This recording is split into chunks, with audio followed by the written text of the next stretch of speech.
Oh, let me guess. Let me guess. Hit me. I have some concepts here because that ad is for Target. It's a generic ad. The copy up there was for some sort of technical memory. It went by pretty quick, but some memory technology hardware. It looked like discussion it was having with ChatGPT. So it's not a targeted ad. It's an ad for Target. Kind of. Keep going. Okay, it says shop at Target. So here's what I think happened. I think this person downloaded a Chrome extension or some other third-party app that was inserting ads covertly or sneakily, and that they wound up conflating that with OpenAI doing it. And that's why it looks so weird. Now, that wouldn't look weird if you were looking at the Drudge Report and you saw a Target ad, you'd be like, fine. It doesn't make any sense. If it was an ad from OpenAI, their idea is to look at the memory and what you've searched for over and over and over again, and it would be hyper-targeted. This Week in Startups is brought to you by Interpret. Interpret turns feedback noise into customer intelligence so your team knows exactly what to fix and build next. Head to interpret.com/twist to book a demo and see it in action. Squarespace. Turn your idea into a beautiful website. Go to www.squarespace.com/twist for a free trial. When you're ready to launch, use offer code TWIST to save 10% off your first purchase of a website or domain. And Superhuman. Get AI that works where you work. Unlock your superhuman potential at superhuman.com/podcast. All right, everybody, welcome back to This Week in Startups. Welcome back to Twist. I'm Jason Calacanis. He's Alex Wilhelm. And there is some big news out of OpenAI. They called a code red. And now there's been some discussion of advertising. Fill us in, Alex. All right, so there was a viral screenshot of someone's ChatGPT conversation. And Jason, I'm going to pull it up here on the screen. Take a look at this. Now, if you were just looking at this without any context, you would just see a normal chat conversation with an AI. And then at the bottom, there is a shop for home and groceries Target module. Everyone thought, hey, this is an advertisement. We're talking about OpenAI adding ads for some time now. And so this was criticized pretty heavily. It turns out, however, that ad-looking module... Oh, let me guess. Hit me. I have some concepts here because that ad is for Target. It's a generic ad. The copy up there was for some sort of technical memory. It went by pretty quick, but some memory technology hardware. It looked like discussion it was having with ChatGPT. So it's not a targeted ad. It's an ad for Target. Kind of. Keep going. Okay, it says shop at Target. So here's what I think happened. I think this person downloaded a Chrome extension or some other third-party app that was inserting ads covertly or sneakily, and that they wound up conflating that with OpenAI doing it. And that's why it looks so weird. Now, that wouldn't look weird if you were looking at the Drudge Report and you saw a Target ad, you'd be like, fine. But it sticks out like a sore thumb, so I think that it doesn't make any sense. If it was an ad from OpenAI, their idea is to look at the memory and what you've searched for over and over and over again. Then tell the AI, given the history of Alex and everything he's talking about, 20 different advertisements would you serve to him, and how would you make the message to him that would resonate? And it would be hyper-targeted. Okay, so tell me what happens. I love the hypothesis. Not entirely wrong. I can't give you full points. I'm going to show you a headline here, Jason, that helps explain what we're seeing here. Okay. This is from November 19th, 2025, and it reads, OpenAI and Target partnered to bring new AI-powered experiences across retail. This is partially OpenAI doing work for Target and also a Target application that you can connect into inside of ChatGPT. So as far as we can tell, this little module that you and I both think is an ad, turns out is actually an invitation to connect to Target inside of ChatGPT. You can now argue that that's an advertisement, but OpenAI is taking the position that it's not. It's an ad. It's not a targeted ad. It's in-house promotion. It's an in-house ad. So when you are working at the New York Times and they have some extra ad inventory, they might say, hey, check out our new podcast. Hey, come to this Times discussion at the whatever. And so those are in-house ads. So this is like an in-house ad. Yeah, it's somewhere in between the two. It wasn't a hacked ad. No. Now let's talk about what the company said really briefly. Nick Turley, he runs ChatGPT, says, quote, I'm seeing a lot of confusion about ads, rumors in ChatGPT. There are no live tests for ads. And then also one of the company's execs said, I agree that anything that feels like an ad needs to be handled with care, and we fell short. Looping back, Jason, to your point about code red, he said, we've turned off this kind of suggestion while we improve the model's precision. The code red that OpenAI called was to improve ChatGPT, and it pushed back things like advertising. So right now, we are not seeing ads in OpenAI as we expected them to. And I think that what they tried to do here was a partnership and a connection tool, and it ended up just being sloppy and kind of gross, which doesn't give me a ton of confidence, Jason, in their product decisions, to be honest. This sounds to me like they don't have a person deputized to think about how advertising or in-house ads, cross-promotion, should exist inside of the product. So sometimes when you're running a company, there'll be like two outfielders, and one person's in left field, one person's in center field, and there's a shortstop and whatever. The ball kind of is in between those three players, and it just drops in between all three, and they all look at each other. And that's what happened here. And what they really need to do is say, hey, call it when it's in the air. So when somebody said, hey, we're going to do this, we have to get this Target promotion up for Christmas. We have an obligation to them. We sold it. Sam Altman said it. Somebody, if left field was the tech team and center field was the UX team and the shortstop was the business team, somebody should have said, I got it. And they should have just shepherded home, full stop. Now what they're going to need to have is a partnerships coordinator who is just responsible for how this stuff looks in the end product. They're overreacting to all this. Every time you insert ads into a product on a site like X or Twitter or Reddit or Hacker News, our industry is going to over-respond and get all their, hand-wringing, etc. It's coming, folks, and it's going to be awesome. And if you want free ChatGPT and you want to burn, an H100 to make your funny memes, somebody's got to pay for it, and it's going to come from advertising. My belief is the 75% of the revenue at OpenAI that's coming from consumers is going to go down to, at least 50% in the next 2 years. People are going to stop paying for these things. When ChatGPT was one of one, people paid for it, of course. Now that you have Gemini, Grok, and everything in between, they're going to stop paying. Consumers are not going to pay for this. It doesn't provide so much value that an average consumer will pay for it. So then how will it be distributed? It will be distributed by advertising. Because of the code red they called, because the LLM is falling behind Gemini and other Grok and Claude are making better products and leapfrogging OpenAI, they're in a panic mode because they realize they don't have a better mousetrap. They have the same mousetrap as everybody else, and everybody's mousetrap is getting 5% better every 3 months. And in a situation like that, they're going to need to actually get ads on faster. If I was OpenAI, I would be working to get ads on there faster and have it ready to go. When they said they were pausing it or not focusing on it, I call BS. I think they're tripling down on it and having it ready so that the second somebody else puts ads in, i.e. Google, they'll have it ready to go. Because if they don't, man, it's going to be Netscape all over again. I brought up that analogy for the last couple of months. Can I ask a question about code reds and startups, Jason? Because we often think about startups as an idea, you build a product, you find product market fit, you grow like hell, eventually billions of dollars appear. How often do startups need to call a code red like this? And is that a weakness, or is that something that you should use tactically inside of a startup to ensure that you don't kind of like get too lazy? All right. You want the candid version, or you want the real version?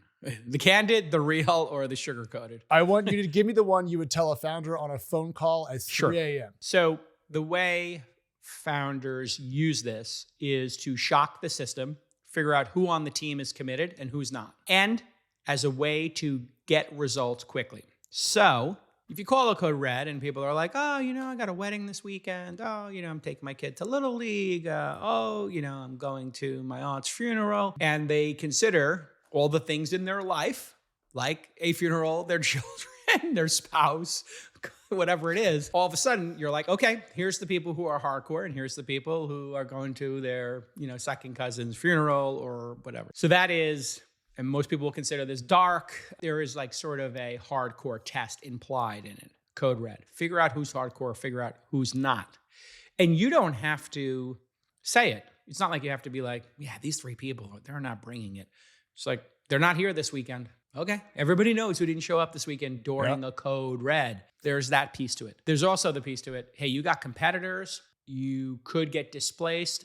And you want to prove to the team that through deliberate, hard work, everybody rowing in the right direction, we can fix a problem. And that builds confidence. So there's the confidence building aspect of this. There's the reality of competition aspect of this. And then there's the, are you actually hardcore?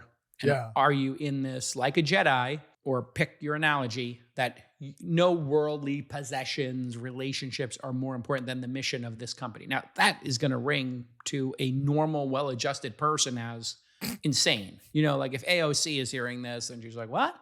Like, why would the union allow this? Like this is like hardcore stuff. And that's what Sam's doing. He's trying to figure out who's hardcore and if this squad is actually going to get them there. We test out a ton of AI tools behind the scenes at my venture firm launch, and a lot of them make big claims and they can't back it up. That's why I'm so enthusiastic about one of my favorite companies, Superhuman. Their productivity suite combines 3 of the best tools on the market today. Grammarly, which is your personal editor, makes your writing crisp, clear, readable. It just makes you a perfect writer. Superhuman Mail, which I love. It's the best email software in the world. It's going to help you get to inbox 0. And finally, Coda, the all-in-one workspace for startups. These aren't standalone apps you have to copy and paste your work into. You don't have to worry about sculpting that perfect prompt. It's just going to do what you need it to do right there while you're working. Everyone at launch works with all of these apps and uses them daily. That helps us stay super organized. Hey, we get our chores done faster and with less mistakes. So get the AI that works where you work and unlock your superhuman potential. Learn more at superhuman.com/podcast. I didn't think, Jason, on this show you were going to point out that AOC is a normal and well-adjusted person, but I appreciate you pointing that out for everybody. No, I'm not saying she is. I'm just saying for people who like would represent, normalcy. It's so hard to talk to like 2 groups of people who do startups or are in SEAL Team 6. Extreme athletes, like people that have a singular focus people versus general focus people. Exactly. So I'm just saying AOC or like the union might be like, wait, we're staying late on Saturday night to clean the Starbucks and make it spick and span.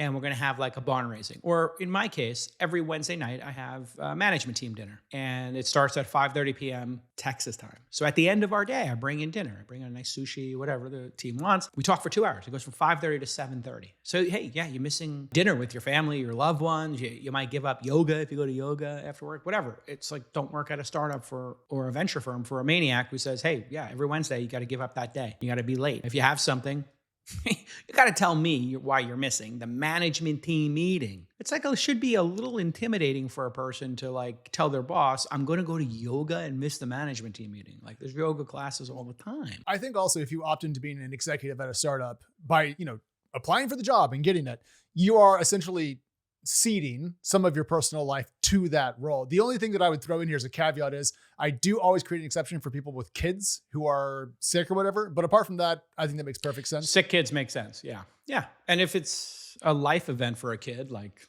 they're in the play, like you got to go to opening night of the play. So for sure. But like I would put the taking care of your children's life events and then yoga entirely on different ends of the barbell. Jason, I have the tweet here from Michael Burry about OpenAI being the next Netscape. I think it's worth reading just so everyone has the quote. Everyone that knows anything knows this. OpenAI is the next Netscape, doomed and hemorrhaging cash. Microsoft is trying to keep it afloat while keeping it off balance sheet and sucking out the IP. Not wrong. So why do they keep getting funded? The whole industry needs a $500 billion IPO ASAP. Essentially arguing, Jason, that there's been so much private capital put into this firm that if it goes down, then everyone's hosed, I think is his point. I got to think about that. If OpenAI had their valuation stumble and was forced to do a down round at $250 billion, what would happen? I think it would be a shock to the system, for sure, for 3 or 4 days. Stock market would go down 10%, 20%. And then I think what would happen is people would take out a chart. I made a chart. I had Kabir on my team make a chart of OpenAI versus the world. OpenAI versus the world in terms of market share. What people will realize is the first person up the hill takes the arrows. And they will process I would put this at a less than 10% chance. So, and I'm not rooting for it. Less people think when I'm being critical of OpenAI, it's like I got some axe to grind or whatever. I'm friendly with Sam. I would consider him a friend. Sure. I mean, we don't go to like dinner socially, but we've known each other for 20 years. So I would consider us more than just acquaintances. I think we have like somewhere between an acquaintance and a friendship. What I would say is there's a 10% chance that could happen. They could stumble. And there's a 90% chance they'll just keep soaring and it could be flat or up. But the reality is, first person up the hill takes the arrows. When you have 100% of the market, the only way to grow, and when you have these competitors, the only place you can go is down. Let's go through the competitive set that they're facing. Elon Musk is not a competitor you want to have. That's like having a competitor like Terminator 2, Arnold Schwarzenegger, repeat competitor. You don't want that competitor. Trust me. Ask anybody who's had that competitor. It is the nightmare competitor. Then, by the way, you have Microsoft and Google and Zuckerberg as competitors. So those three are the four horsemen of the apocalypse. Like if you are Sam Altman, Elon, Satya, Sundar, Zuckerberg. This is like Dario. Well, yeah, and then let's add some others. You got Dario from Anthropic, but I wouldn't say Dario has the reputation, the chip stack of those individuals, right? He's strong, but he would be peers with. Oh, I see your point. Yeah, okay. So I'm saying those four are like truly scary because they've built trillion-dollar companies. Those are the trillion-dollar competitors. That's a very scary thing. Now, in what world do those four, and let's throw in Anthropic, let's put those five up as like those are your five competitors. In what world do those five get less than 10% of the market? No world that I've ever heard of or conceived of.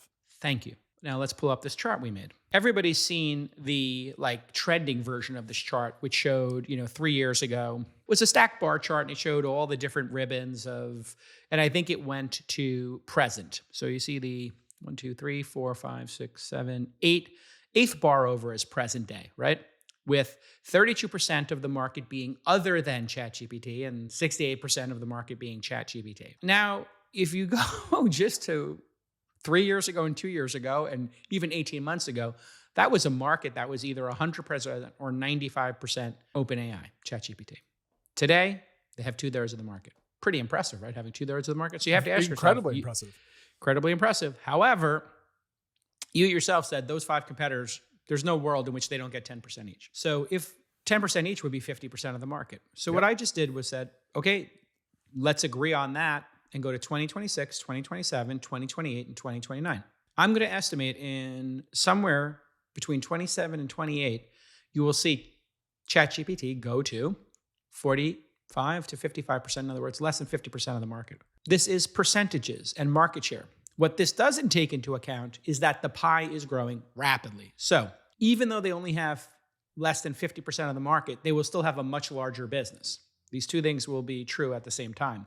But what it means is the market, when ChatGPT were to have a stumble or, have headwinds where they were growing slowly, it's going to be a shock to the system until people go, oh, this is bigger than anything we've ever seen before. Okay, we're gonna keep investing in this. Yeah. So I would say Michael Burry pointing out the Netscape analogy, like I did, super valid, but it doesn't mean that Amazon, Google, Yahoo, and Facebook and LinkedIn don't grow as well during that time period and the number of users online. All right, Jason, here's the chart you wanted. It shows generative AI traffic share over time, starting 12 months ago, working forward to today. As you kind of intimated, we do see a decline in OpenAI's market share. And the biggest growth here is from Gemini, which has done fantastically well. And we can also see a decline in DeepSeek's market share, but consistent erosion of OpenAI's market leadership through a different lens.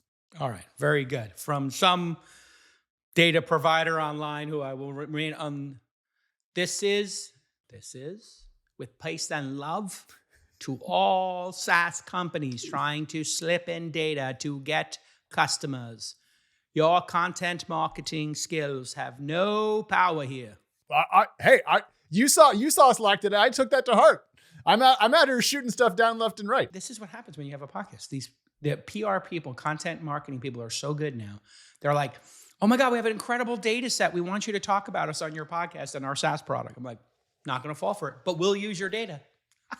We have a bet here just to wrap this up. We have a bet that we put in place on August 15th, 2025. OpenAI advertising launched in ChatGPT, 12 months less or more. I took the under, you took the over. What's interesting though is as we look at our bet with this. Wait, say it again. What was the date of when OpenAI would have ads? August 15th was the start of the bet. 1 year time window. Do they have ads before or after that 12-month reset? And I said, it'll take less than a year for ads. You use it, it'll take more than a year for ads. Okay. We had this new news about the code red and so forth. So I thought for today's Poly Market, we should look at what the market thinks about the chances of there being ads in ChatGPT. You should be making an argument here. I mean, as your counsel, that was an ad. It was an in-house ad, but it was an ad. But it's not ads in ChatGPT intellectually. You know, Jason, the day I pick a fight with you, it's going to be over more than $100. I'll tell you. I mean, no, but I mean, it would be an angle shot for sure. But this is what people do in these prop bets. They're like, technically speaking, it is an ad. Did you see what happened to Alan Keating at the Hustler live game with Senor Self? Yeah, he got up and left because they were being because they tried to angle shoot him on not turning his cards over during a prop bet. And he did. Did you know Squarespace is our longest running sponsor in the history of This Week in Startups? You can find episodes from more than a decade ago with me singing the praises of this wonderful platform, Squarespace, and how they're going to help you build an incredible website for your new business. That kind of longevity is no accident, folks. Squarespace has been in the game for some time because there's no better, easier way or faster way to make your first website. And they're constantly upgrading and making their product better. They now have an AI-powered blueprint feature, which works right alongside you, helping you upgrade your design game. And it was just named one of Time Magazine's best innovations of 2025. And it doesn't matter what kind of business you're in. This could be your personal branding. You could be an influencer. You could be an author. You want to have a beautiful, highly functioning website, and Squarespace can help you with that. So check out squarespace.com/twist for a free trial. And when you're ready to launch, go to squarespace.com/twist to get 10% off your first website or domain purchase. That's squarespace.com/twist. We're keeping the bets at thisweekinstartups.com/bets. You can always find our bets. And hopefully we have the Sandeep Madra ones because those are all going to be coming to. And those are for big money. All right. So here's the latest from our friends over at Poly Market. And there's two ways to look at this data, Jason. There is, will there be ads in ChatGPT by December 31st? The market has decided that that's not going to happen. Currently at 4% and dropping, over $400,000 in volume there. What is interesting, though, is the fact that they added this March 31st timeline. Now, there's not a lot of betting yet on the extended time frame for will there be ads in ChatGPT by then, the end of Q1. But still, not a lot of optimism here. People really don't think it's coming. So these folks think that it's going to be at least Q2 before we see advertisements in ChatGPT. And you always ask, what are the terms of resolution? And what matters is the market will resolve to yes, if OpenAI integrates ads into any of their major GPTs, and that is made available by the date. And critically, this is what I wanted to check in on, limited advertisement releases restricted to a specific region will qualify. So this is actually pretty, I would say, generous. Like if they launch ads in Bangladesh, then that counts. Yeah. So this is a really interesting market.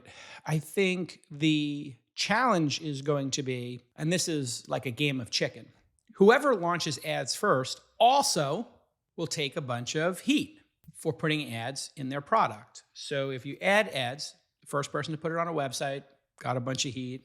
I think it was Wired putting the Zima ad up. A lot of people claim different ads first time on the internet, putting ads into RSS feeds, putting ads into podcasts. It was all very controversial. We put ads into blogs. We had the first ad in a podcast on the Autoblog podcast. People did do the hand wringing, as I've talked about earlier, but it does degrade the consumer experience marginally. So you have to give to get. So what they should say is, if you allow ads, you get deep research. You get unlimited searches. You get pro. You get pro if you turn on ads.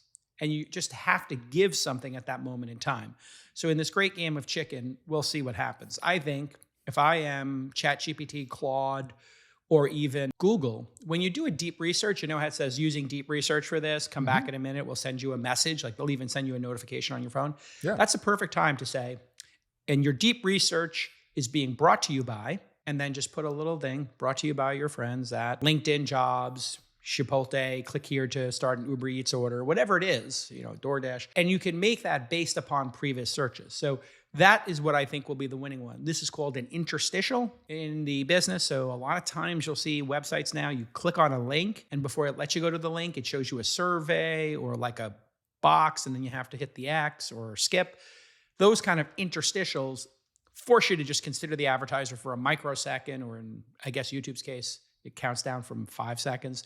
That's what's coming, folks. And why not? If you can get deep research for free, and it takes a couple of minutes anyway, it's kind of a win-win-win. The advertiser's not putting you out because you're getting the deep research for free.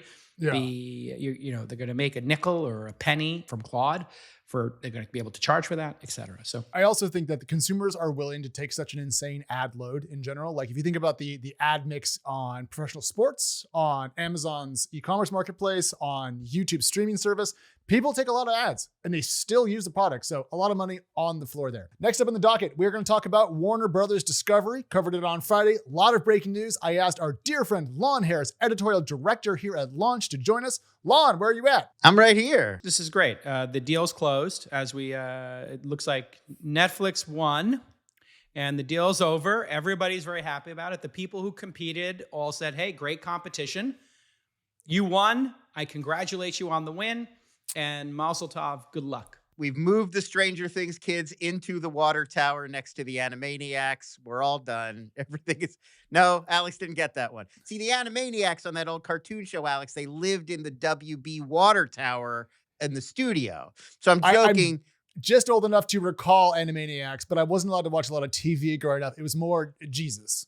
I'm joking that now Netflix is going to jam the Stranger Things kids in there with the Animaniacs because they're owned by the same company. That might not work out because President Trump has weighed in. Yes, there's a lot of resistance going on. I mean, obviously from the public, there was a lot of outcry. People are very worried.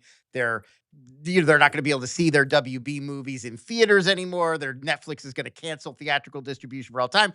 But it seems that some of these concerns are being shared by our wonderful, terrific, amazing, praiseworthy American president. POTUS has jumped into the ring and said that he could share some of these antitrust concerns. Here's the quote. I have a lot of respect for him. I think he's talking about Ted Sarandos. I have a lot of respect for him. He's a great person. He's done one of the greatest jobs in the history of movies and other things, but it is a big market share. There's no question about it. It could be a problem. And then another quote, they have a very big market share. And when they have Warner Brothers, that share goes up a lot. I'll be involved in the decision. That's the key part of the takeaway. He said that? Trump said specifically, I'll be involved in the decision. So he's putting himself in the middle of this negotiation. A lot of people are reading that as very favorable to Paramount because, of course, the Ellison family sort of aligned themselves with Donald Trump. So people are saying if he's going to play favorites, he may just throw this to the Ellisons over at Paramount. However, as if things weren't complicated enough, there's also been some drama over the weekend between our president and the people of Paramount. He's not happy with them over a 60 Minutes segment that aired. He feels like the real problem with the show, however, wasn't the low IQ. They had Marjorie Taylor Greene on 60 Minutes. Trump did not like that. So he's saying even the real problem with the show, however, wasn't the low IQ traitor, Marjorie Taylor Greene. It was the new ownership of 60 Minutes. Paramount would allow a show like this to air. All caps, they are no better than the old ownership who just paid me millions of dollars for fake reporting about your favorite president, me. Since they bought it, 60 Minutes has actually gotten worse. Oh, well, far worse things can happen. So now... chaos. I mean, is Trump going to side with Netflix, who he's praising is a great company? You forgot the critical last thing for Jason to respond to. Paramount also today, Jason, launched a $30 per share all cash offer for the whole company, not just the part that Netflix wants to buy. So we have a hostile bid. I was going to get to that. They're offering a lot more money. Is it a lot more money? Explain to me like the difference in the deals, if you can. It is more money. It is more money, and they're willing to buy the cable assets. Correct. Here's the quote from Ellison. He told CNBC, we are offering shareholders $17.6 billion more cash than the deal they currently have signed up with Netflix. And we believe when they see what is currently on our offer, then that's what they'll vote for. And they're also suggesting Paramount still believes they will have an easier time getting through these regulatory hurdles than Netflix will, because their businesses are more aligned and less directly competitive. Paramount Plus isn't the chief rival for Netflix the way HBO Max is. So that's kind of the overall argument. Got so much to unpack here. I know. To bring it all into the numbers, the Paramount offer, $108.4 billion for all of WBD. The Netflix offer, $82.7 billion just for the Warner Brothers Film and TV studio. And those are both enterprise valuations, not. All right. So number one, I'm an idiot because I Jay traded Warner Brothers, lost a little bit of money, then sold it to bank the loss last year so that I could offset it against some gains I had. And I missed the Hail Mary, and it would have been, I think, a double up for me at the current share price. Could have 2x'd in 3 years. But I don't invest in companies for Hail Mary outcomes. But here it is. There's a Hail Mary outcome. If you're not listening to your customers and iterating based on their feedback, your startup will fail. So if you're drowning in feedback from support, reviews, calls, it's time for Interpret. Interpret is the customer intelligence platform that helps you turn random comments and feedback into actionable insights that help grow your company. Their AI system is already trained on your business and your product. It then reads all your support tickets. It reads all your reviews, call transcripts, and surveys. Then their agents actually update your team in Jira, Linear, Zendesk, and Slack. So this feedback doesn't just sit in some email or messaging thread, but it actually helps keep your team moving the ball forward. Find out why Canva, Notion, and Perplexity are already using Interpret to stay on top of what they need to fix or build next. So if you're ready to turn feedback chaos into customer intelligence, head to interpret.com/twist to book a demo and see it in action. That's ENTERPRET.com/twist. Putting me aside, there is a concept here of an auction. And what should happen next is there should be an auction. And the auction should go to, and stick with me here, fellas, because it's going to get complex, the highest bidder. By definition, that means the person who puts the biggest number up. So we've had a bunch of this back and forth. I'm tired of this story. And this is all meaningless. It's meaningful to people who work in Hollywood who are directly impacted. I get it. But the truth is, you are all rearranging a bunch of deck chairs on the Titanic. Thank you. Or, insert another analogy here, because total minutes on YouTube, TikTok, Instagram dwarf all of this nonsense. This is a bunch of rich people trading magazines 20 years ago. This is a bunch of rich Nepo babies, and I don't mean that in a derogatory way. I mean, when I say Nepo babies, what I mean is people I'm extremely jealous of because I had to build this goddamn chip stack. If I could have started with $100 billion, if I started with $100 million chip stack like Trump or this Ellison kid, man, I would be a trillionaire. You weren't playing with Oracle's bankroll. Anyway, I'm extremely jealous of the chip stacks of Nepo babies. But what I will say for the Nepo baby crowd is sure, this is exactly what happened. The rich widows, the Nepo babies, they all love to bid on the previous shiny objects. They love to own the Atlantic. They want to buy the Washington Post. Or actually, Bezos bought that. But you get my point. They love to buy the famous restaurant, the famous movie studio. They're always looking in the rearview mirror. Why? We're all status-seeking creatures. Some of us seek status by being blue-collar hard workers who make it, like myself. Other ones are like, I'm going to go buy my daddy's or my mommy's love by buying the thing they love. That's what's happening here, folks. I hate to get all Freudian on you. I do think there's one element we're overlooking, which is Netflix is a much healthier company in 2025. Paramount can make this deal, but they're basically just putting themselves in a very, very deep hole of debt, taking this money from, sovereign wealth funds and Red Point Capital, anywhere they could get it. Whereas Netflix, they are also taking on loans and they've got banks on board to help them, but they're a company that can afford to just sort of. Exactly. So I do think that might be part of it. If you were Warner Brothers and you were looking for who can support the long-term health of this TV and film studio, I do think there's an argument for Netflix over Paramount, which is just going to end up probably scrapping everything and selling it off for parts anyway. Here's what I'm going to say. From now on, there should be a 60-day pre-vetting approval process for antitrust. This is when I'm president, Jason, and I run for president. I like it. I'm going to lean upon this. And what I'm going to say is, from now on, we're offering for the low price of $25 million, your ability to get your deals pre-vetted.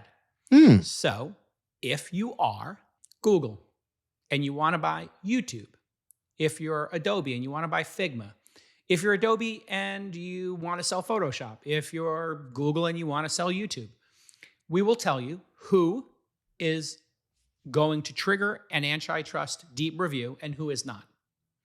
And we are going to make it easier for these transactions to go through. So you don't need breakup fees. You just need to pay the government to put people on it. And then what we'll do with the $25 million is we'll hire 4 independent, assessors of this who will write 4 reports for $5 million each. We'll pull them from a pool of 50 possible intelligent people. We'll collate that. We'll share it with the public because it's got to be in the public's best interest. And Ernst & Young and McKinsey and Boston Consulting Group and whoever wants to write these reports can write really thorough reports of what they predict will be in the best interest of consumers. This is a great idea. This is like it's TSA pre-check, but for M&A deals. Yes. I'm creating clear Yeah. your deal. Mm-hmm. TSA pre-check for your deal. Now, what this will do is reduce drama, and then it will take out the favoritism because Right. the decision will be based upon a collection of reports by really intelligent people and based on a very simple test. What will be in the best interest of consumers and competition? That's it. And some smart person, McKinsey, might say, you know what? When comparing the viewership of this to YouTube, TikTok, and you do the full minutes consumed by generations, they'll say, listen, when these boomers are gone and these Gen Xers are gone, it's not going to look good for these companies. Like, this is not where the competition is. Here's where minutes are being spent. Okay, so that fixes the regulatory thing, and we're going to have an auction. And the auction will have terms to it. It'll go from 5 bidders to best 3 bidders to best 2. And, we're going to run an auction process. Winner wins. That's it. Who runs the auction in this model? Well, in this model, you would hire Allen and Company or some bank to run the auction on behalf of Catalyst or whatever. Okay. You were like, we're going to have intelligent people, these 5, and then you started listing off Ernst & Young and McKinsey, and that's where you lost me. I mean, that's giving consultants way too much credit. I just wanted to make a mean comment about them. These consultants are actually very good at these kind of things. This is something where they do a great job because they can look historically and they know inside these businesses really well. Like, they understand the nuances of these existing businesses. Where McKinsey or Boston Consulting Group might have a more challenging time is what we do in Founderland. Like, hey, we're going to create this disruptive thing called Robinhood, and it's going to destroy all these, trading companies. They'll be like, wait a second, we don't have the data on that because it doesn't exist, And that's where venture capitalists have an advantage. They actually have an advantage on venture capitalists and folks like private equity people do because they understand existing assets so well because they probably have worked with them or in them. Mm-hmm. So somebody like BCG has probably been inside of Disney doing 27 different projects in the last 10 years. They've done 15 projects for Netflix. They understand those kind of mechanics. So that's where they would actually do a pretty good job. And then you could have futurists. You could say, hey, I'm going to hire Kevin Kelly, a futurist, and give him and his consulting group $1 million to do their take on it. You can have a lot of fun with that and really do a thorough job that takes away it's Lena Khan leaning people towards this or Biden or this, cabal of, liberal lunatics, who are biased, or it's Trump anointing people or it's Obama who gave people a Netflix deal, or this person gave Obama a $10 million podcast deal or a $20 million book deal. The Clintons got this deal, or, everybody's getting these deals from the media companies. We need to make these groups more independent, and we need to have them answer not to the executive branch, but to the people. I'm Jason Calacanis. I'm running to be your president in 2028. I hope I have your vote. And I approve this message. There's only one thing left here. The final thing that's left here is President Trump's comments and trying to interpret them. He's going to comment on the failed news any chance he gets. Let's take this 60 minutes. That's just him grinding 60 minutes and, working the refs, whatever, like anybody else does. But he does particularly well, and he does it in a pretty comical way. Let's put aside that, and let's go to just his very granular comments here, because I do think people don't give him enough credit for the things he says. And you have to get past some of your biases here, or one's biasy towards him that he's just riffing. He's not riffing. There's a couple things embedded here I noticed. I have a lot of respect for him, Ted Sarandos. He's a great person. He's done the greatest job. He's done one of the greatest jobs in the history of movies or other things. praise a very influential media channel that he actually knows is going to win this. So he's giving him his praise, giving him his flowers. Why? Got to work with him. Hey, and Netflix is going to give him a documentary series when he gets out, just like they gave it to everybody else. Well, maybe Amazon. Melania's documentary is coming to Prime Video, so there's going to be some bidders. There's going to be some bidders. I know, but what he's doing here is he's prepping Netflix to do a similar Correct. thing, right? He wants to keep them in the game. Absolutely. Very smart. But it's big market share. There's no question about it. It could be a problem. That's actually accurate if you're not considering TikTok and YouTube. It is a lot of market share of the old thing, which represents like half the number of minutes now, or a third of the number of minutes and some percentage of the revenue. Their share is going to go up a lot. I'll be involved in this decision. This is the key. He's not supposed to be involved in the decision. Like that creates a legal out for anybody. Like if he were to give it to Paramount and he were involved in it, then you've got the lawsuit of all lawsuits. Netflix can come in and say, listen, he said it right here. By the way, people aren't watching the lawfare going on, but he did a similar thing where he scuttled his own case against Comey and Letitia by saying, we're going to go after them. I don't know what his exact quote was there, but he basically said, we're going to do this. Now, there is a concept here that we can't have a prejudicial justice system. By saying those things, he's created the ultimate easy way to have a case dismissed. The president of the United States, the most powerful man in the world, directed the prosecution of Letitia James and Comey. I mean, if you're thinking of that tweet that he sent, or that Truth Social message to Pam Bondi, there's ambiguity. Some people think that he did that accidentally and it was meant to be a direct message. There are no accidents. There was further reporting, Lon, that it was actually a mistake. He meant to send it as a DM. Okay, I don't think it is. I'm by for minute, but I'll say there's no way he makes that mistake. Even if it was a mistake, he said plenty of other things about going after them. He said before the election, I'll be your retribution. We're going to put all these Democrats in jail.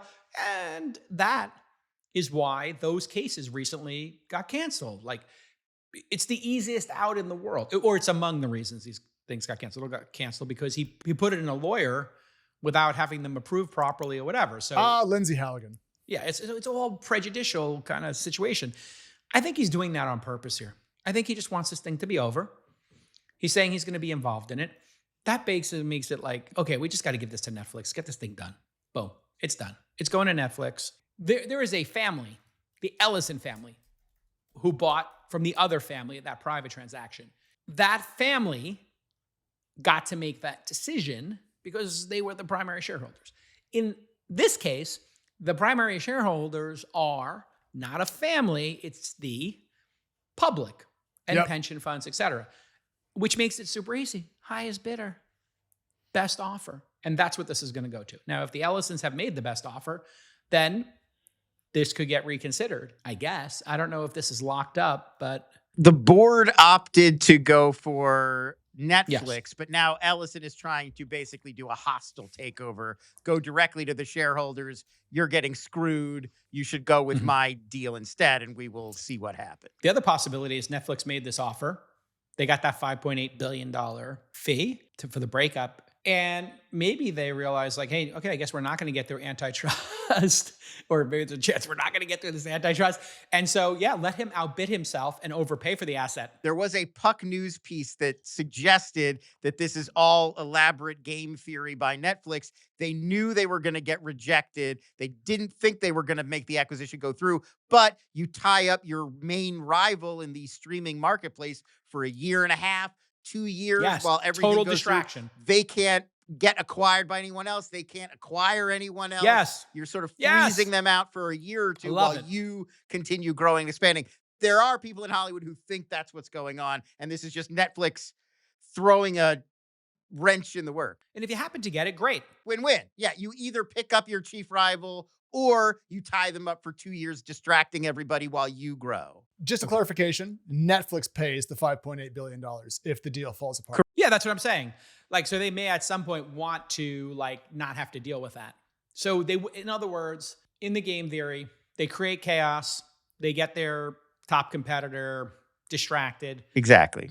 And if the other party wins, they don't have to pay the breakup fee. And if they win, they assume they soak up HBO Max, their chief rival. So it's win-win. that's no all they matter what want. They want happens. HBO Max and they want the DC characters. That's my theory. That's the only Well, two Harry things they care about. Potter. There's a lot. Yeah, I mean, Harry Potter's nice, I guess. Yeah. And they're making that new HBO show, The Lone Sopranos. It's a lot of stuff. Ted Sarandos would like that. They did model, you could tell me if I'm wrong or not, Lon. Did they not model Netflix when they first went out as HBO Prestige? Netflix would cite Casey Bloys' stuff at HBO as like the North Star. And you could tell when you look at left like House of Cards, that initial pack of shows, Ozark, they were obviously basing it on Prestige TV from HBO, places like AMC. That was what they were aiming for. How did it become Is That Cake? Like, have you seen that show when they have to guess if the thing is cake or not? How did we go from— They figured out, and they brought in Bella Bajaria, who now runs content for Netflix,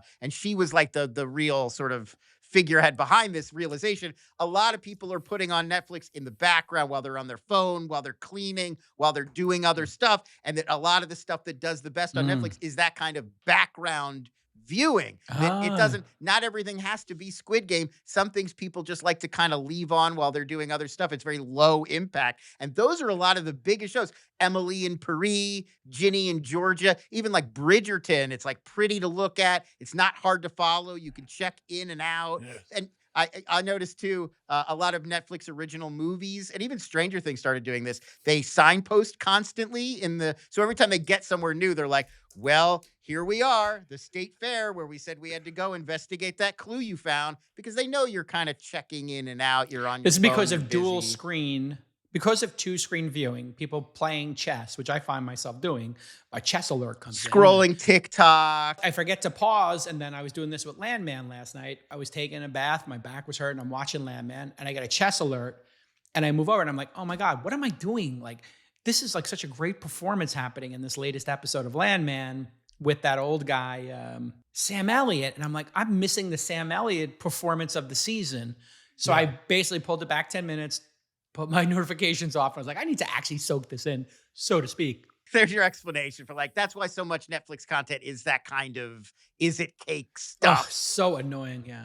This is why I think they should have gotten CNN, because you would if you had CNN, they would have it running constantly. They just don't want to touch politics. News and politics. I think especially because of the international, so much of their viewing is overseas, all these different markets. I think they don't want to have to worry about customizing and individualizing that content for all these That's already been done, though. So what they should do is they should figure out who was running CNN back in the day when it was just straight reporting and they didn't have opinion stuff and roundtables. If they went to straight reportage, hey, we're here in Baghdad, things are blowing up. BBC has changed a lot, but this used to be BBC too. In like the 90s, when you'd watch BBC News, it was very like, here's an anchor and here's the news and here's another news story. And it was very matter of fact. Yeah. There was nobody with an opinion. It's expensive to have. You need to have Middle East bureaus, and you need to have a bureau in Beirut, and you need to have stringers and camera crews. But you don't need to give Anderson Cooper $25 million. That's true. Or keep sending Stanley Tucci to Italy to wander around for a few months. Well, no, but let's call it what it is. I think actually sometimes you got to zig where you got to zig and zag here.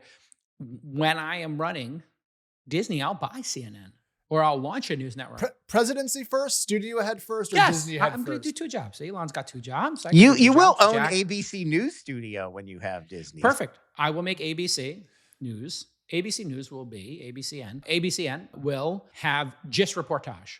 Anybody has a personality, GTFO. You could have a little personality. Yeah, we don't want to hear your opinions. So you just want to hear the news. The most personality allowed would be Alex. And you got to be under Alex in personality. I don't want any. I'm the Mendoza line for commentary. Yes. I would like them to have less personality than Alex as a role. Oh, man. Van Jones, you're out the door, man. Sorry. No, Van Jones, forget it. Van Jones is First out guy the door. out the door. Out the Enough. door. He's got insights. He's reconsidered things. I don't want anybody. Your opinion is incredible for you to write down in your journal during your morning notes over coffee. And at night, you could namaste, have your chamomile tea, and write it down in your journal as well. When you're on ABCN, your job is to report a fact. I'm sorry. And if the fact changes, you report that fact. Yeah. If anybody doesn't, and by the way, you're all getting paid the same goddamn salary. Here's the salary structure. It's $150,000 a year, bust your ass. And every year you hear it, you get 6% more, and that's it. If you don't like it, GTFO. MS Now is just down the street.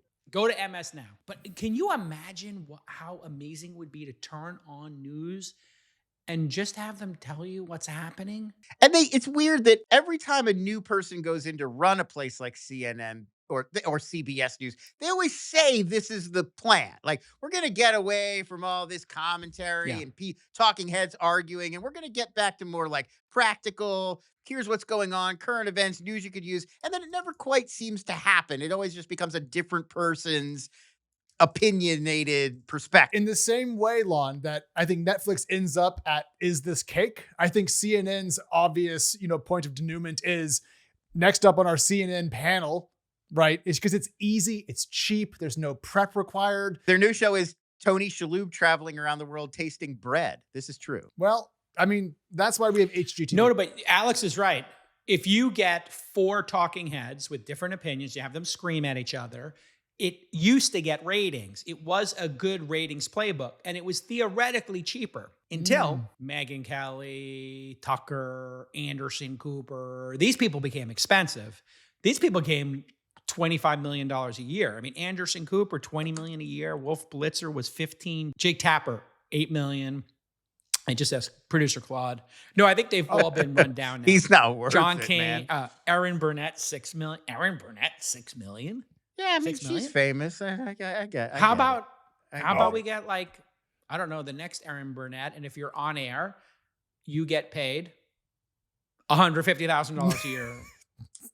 And you're on for 4 minutes. You tell us the facts, and then you hand it off to the next person who tells us the facts. Yeah, no, it sounds good. Lon, what are you watching? What's your favorite streamer show right now? Ooh, wow, tough choice. I've been enjoying the It show on HBO Max. Welcome to Derry, but I don't know. I feel like they might have lost me this week. It went pretty far outside the parameters, but I am loving Pluribus on Apple TV, the new Vince Gilligan. Well, yeah, in the new year, I asked Lon on the Friday show to come on, and we're going to do a little thing at the end of the show where we go off duty, and we're going to give you our takes on great media things for your weekend.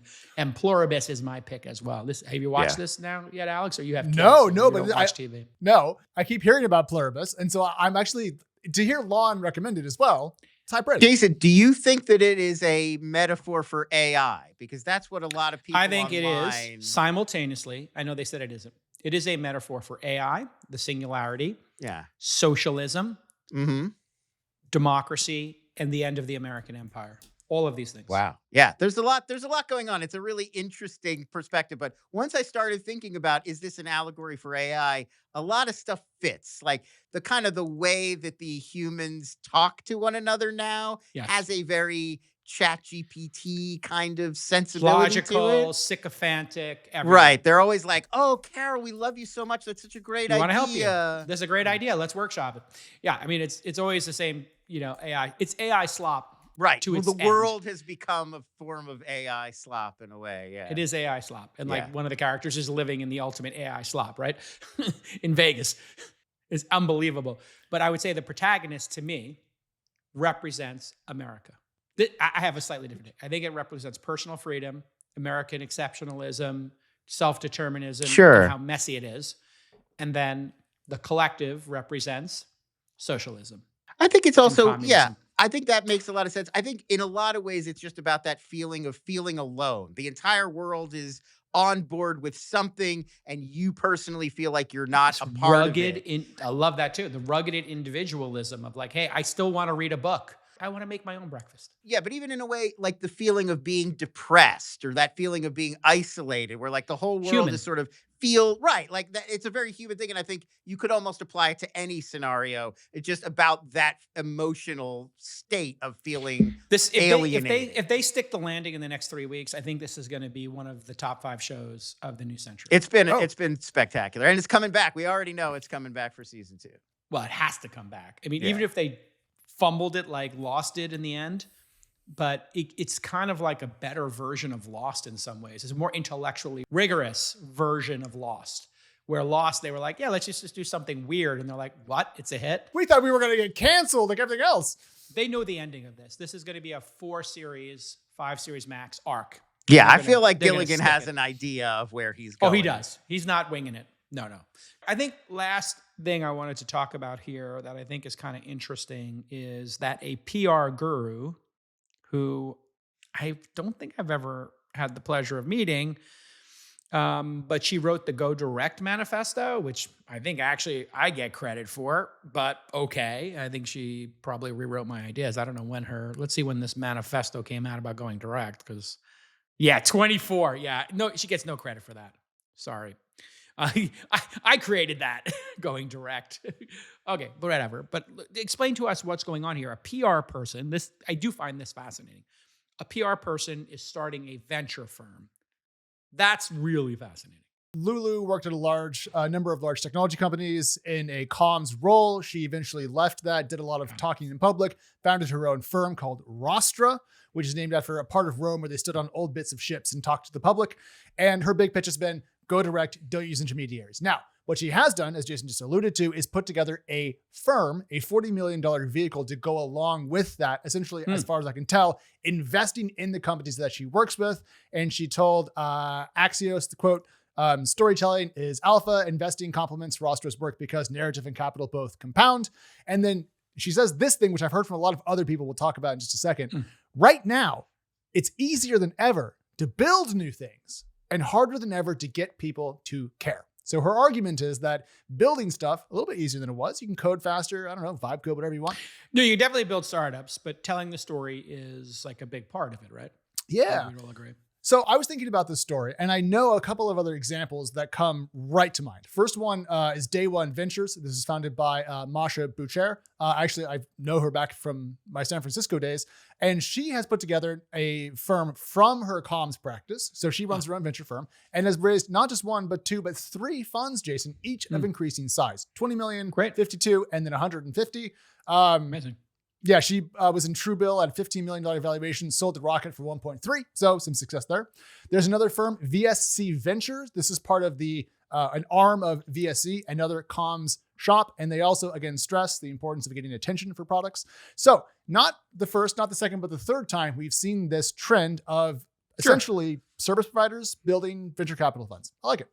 It's somewhat interesting. I think it speaks to what we saw in journalism when a bunch of journalists, and specifically a bunch of TechCrunch journalists, your alma mater, were like, wait, journalism is dying. There's no more competition for our services, and like this pays better. And it's essentially the same job, which I think most people would agree I was the pioneer in that, but because I was the first to do it after Michael Moritz. So it was Michael Moritz, me, Om Malik, MG Siegler. Yeah, it was a good cohort. And that job is also, trying to figure out what the reality or the story is. In the PR job, it's how to spin the story to get attention, or how to massage the story, or how to scale telling the story, all that kind of stuff. I don't like PR. I don't like PR people generally, because it's just, exhausting to deal with them. That being said, having one in the building who's really good, that makes sense to me. It makes a lot of sense to me. I have a lot of friends that work in and around the comms industry. And if I was ever in trouble, I know that they're my first call, because they've been through it, man. They just know how to handle a crisis. They also, back to your point earlier on the show about being able to do a code red, you know who's really good at fire drills? Comms people. The good ones. But this is the problem. As a former journalist, you became friends with PR people. This is always the trap. Like, the PR people know how to ingratiate themselves and spend time with journalists, et cetera. When I ran all of our pubs, we wouldn't talk to journalists. I banned the Engadget reporters. From talking to the PR people. Yeah. Just do not talk to PR people. Just go to the subjects, talk to them directly. If PR people call you and want to talk to, say we don't talk to PR people. Same thing I do here at This Week in Startups, all in. PR people email us. We have a little sentence. Thank you so much for your interest. We don't take pitches. Please remove us from your list. And PR people hate me, but they respect me because they know, like, and then I would always have like clever people. Well, how do people get on the show? I say, we pick them. How do you pick them? Well, I pick what I think's interesting. Oh, okay. Well, I'd love to tell you why this is interesting. I'm like, oh no, we don't take pitches. I don't want you to tell me what I think is interesting. My job is to be informed. Yeah. And I made Molly, and I think I instructed you to do the same thing with This Week in Startups. I hope I did at some point. Like, just use this snippet, I want them to think there's no way to get on the show. And it's like a little uncomfortable at first to write that. I don't know if you found it uncomfortable. I've had to say it on a lot of phone calls. Like people are like, hey, how you doing? I'm like, oh, good. They're like, hey, we got a guy. But when I first joined, everyone thought that I joined All In. And so they're like, can we get on the show? And I'm like, I'm not on that. I don't even know. Sure, maybe you can, but not through me.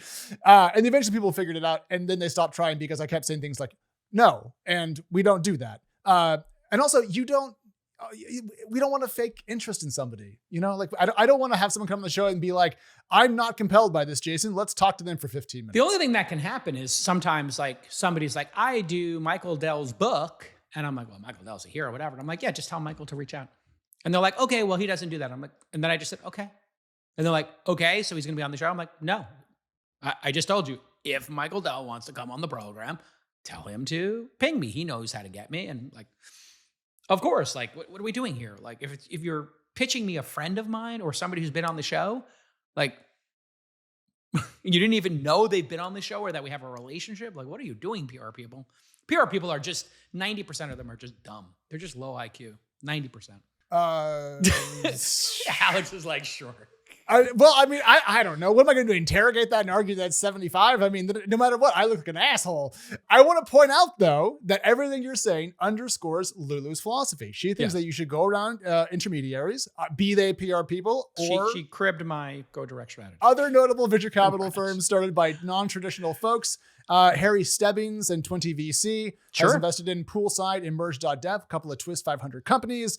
And then there's a lot of other smaller ones that I found. So WPP, the big advertising conglomerate. Yeah, that's a corporate. It's adjacent, but that's like a corporate VC arm. Yeah, I know yeah. But corporate VC arm isn't like I'm leaving PR sucks, or I'm leaving this and going to that. But yeah, it's adjacent. It's adjacent. Yeah. I found some like breadcrumbs about other PR firms starting funds that didn't really kind of make it, and the websites weren't up anymore. And then if you want to go further afield to non-traditional venture capital firm founders, there's a number of celebrities: Serena Williams, Ashton Kutcher, Snoop Dogg, and Kevin Durant come to mind. Yeah, that's another angle to get into VC is to use a chain smokers, to use your celebrity to get access to deals, and then use your platform to then go promote stuff. And it can work. It's worked out for Serena, obviously, and Ashton. All right, everybody, thanks for tuning in to This Week in Startups. We'll be back on Wednesday. Bye-bye. All right, everybody, tomorrow on the show, Alex will interview on Tuesday a couple of Twist 500 companies coming at you. And Wednesday, I'll be back for the News Roundtable. Bye-bye.